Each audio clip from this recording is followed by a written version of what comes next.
Hi, my name is Billy. Today I'm going to show you how I made this gentleman's box with a leather top and a plaid interior.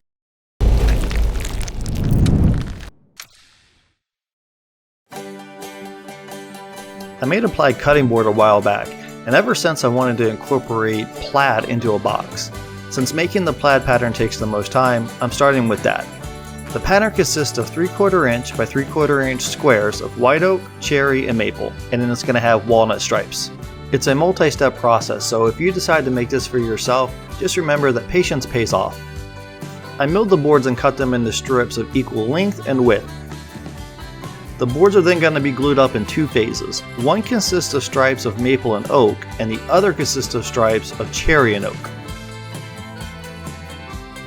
I made this simple jig to help with the glue up process. You'll see throughout the process how helpful this jig was in order to make this pattern.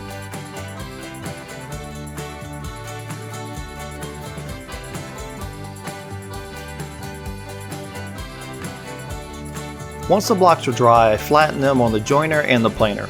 Each block is then cut into 2-inch strips. By alternating between each strip, I get this checkerboard pattern that now has to be glued up. Cauls are really helpful to ensure that everything was as flat as possible.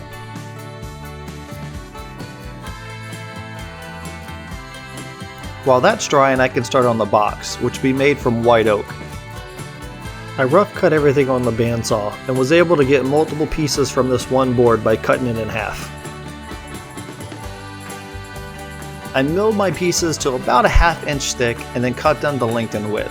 I cut all the pieces to final dimensions and I put a ripping blade in the table saw. So at this point I'm going to cut the joinery, and I'm going to use a rabbited miter joint. So think of miters like a typical box would have, but if you looked above you would see this zigzag pattern. And what that does is it makes a really strong joint compared to a regular miter joint. If you've never seen one of those before, I'll put a link above so you can click on that and see the video I made that shows detailed instructions on how to make one of those. To start my joint, I cut rabbets on the ends of each board. I then tilted my blade to 45 degrees and cut miters until I got the fit that I wanted. I cut and milled wood for the top and the bottom panels. Sanding them now ensures that I have a nice snug fit when I cut the grooves to house the panels. Once I cut the grooves in each piece, I measured the depth of the groove to make sure that I had the measurements for the panel's length and width. I often just mark on my ruler and then use it to set up my tools. I just have to remember to erase my marks afterwards. What I like about rabbet miter joints is how easy it makes the glue up process. The miters don't slide around since the rabbets keep the joints locked in place, and it lets me put a lot of clamping pressure to ensure I get a nice tight joint. I took the glued up block out of the clamp, and right now it looks pretty awesome just the way it is with this cool checkerboard pattern. Fitzy, what is wrong? Took the block out of the clamps and it looks really awesome. I love this checkerboard pattern and I was tempted to keep it this way, but I think it'll look even better if we add the walnut stripes to it like traditional plaid has stripes. So all the sections that have the maple and the oak, I'm going to slice these in half and add a thin strip of walnut. We'll do it through each one of these, glue it back together, and then after that dries, we'll turn it long ways and we'll do the same thing this way. To make the stripes for the plaid pattern, I planed some walnut down to 1/8 inch thick, which matches the thickness of my table saw. This means when I use my table saw to cut the blocks, I can insert the walnut strip and not lose any thickness in my squares. After a little sanding to clean up the surface, I cut the block down the center of each maple stripe. I cut the walnut pieces to the same size as the block, and then it was back to gluing things together. As you can tell, there's a lot of glue ups in order to make this pattern, but I promise you it's worth the effort.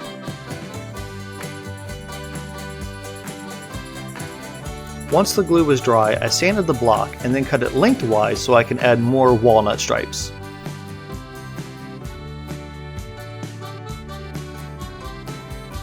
This is the last glue up, and it's the first time that you can really see the pattern fully together. It's really important to try to get all the squares lined up as best as possible. Some cauls on top allow me to keep the block flat in the jig.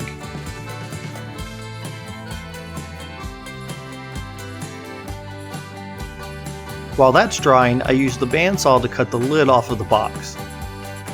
I then sanded both pieces flat to remove any saw marks. So check it out, I made plaid. it looks pretty cool. So at this point, it needs to be sanded down. So I'm gonna sand the face and then take it over to the bandsaw and then cut it into thin strips. And those strips are gonna be the liners for our box. My disc sander really got to work out. This is the perfect project for a drum sander if you have one. I cut a little bit off each side of the block until it was the appropriate size for my liner. I then cut 3/16 inch strips on the bandsaw. Between each cut I went to the disc sander to remove the saw marks before making the next cut. You don't have to do this, but it makes it much easier to sand a block on a disc sander than it is to sand it later once it's glued in the box. Each slice was carefully cut to length until it fit in the box. I paid close attention to the plaid pattern. Each liner piece has maple and oak squares on both ends, which gives it the effect that the pattern wraps from one side and around to the other. The liner was glued in place and clamped tightly, particularly at the top. The box interior was hand sanded, and with the lid placed on the box, I sanded the exterior with the random orbit sander. After this much work, it was so fulfilling to see the pattern come to life when I put finish on it. I really like how it contrasts compared to the white oak exterior. I'm using a little bit of Formby's oil. It's an easy to apply wiping varnish that's good for decorative items like this. The box looks fantastic. Love the way that it turned out, and it exceeded all expectations.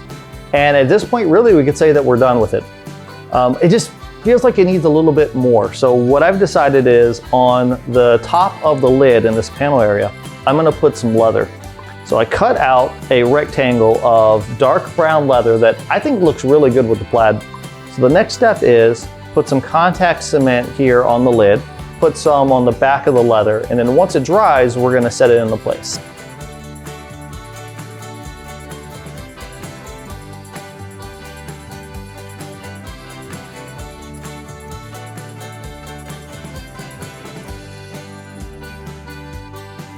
So there you have it. This project turned out great. I love the leather top with the white oak, but the star of the show is this plaid interior. It turned out way better than I even imagined.